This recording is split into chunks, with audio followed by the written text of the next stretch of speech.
তাহলে এখন কি করবো? ফোন করে মানা করে বল আজকে তুই ওর সাথে দেখা করবি।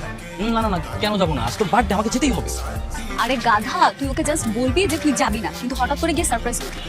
Good idea. তার আগে এখন ফোন করি। হ্যাঁ বাবু বলো। আমি না একটা ঝামেলায় পড়ে গেছি, তোমাকে যে কিভাবে বলবো। সমস্যা কি? সমস্যা হচ্ছে বলো। তবে আমার না ইমার্জেন্সি ভাবে গ্রামে বাড়ি যেতে হচ্ছে। বাড়ি থেকে কাকা ফোন দিয়েছিল, তো আজকে আমরা না দেখা করতে পারবো না। আমি বাড়ি থেকে এসে আবার তোমার সঙ্গে দেখা করবো, কেমন? কিন্তু আমি যে তোমার জন্য রেস্টুরেন্টে এসে বসে আছি। তোমার একা একা চলে যাও, চল। আমি কই যাবো? তোর কাজ আমি করে দিয়েছি, এবার তুই যা। এনে জেনে যা। চল, তোমার বন্ধু না, চল। আমাকে হাঁটি হতে পারবো না। পিয়াস জরুরি কাজে গ্রামের বাড়িতে গিয়েছে, ও আর আসবে না।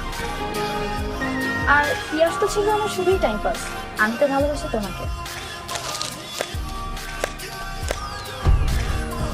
বাহ, আরে পিয়াস, তুমি এখানে হঠাৎ?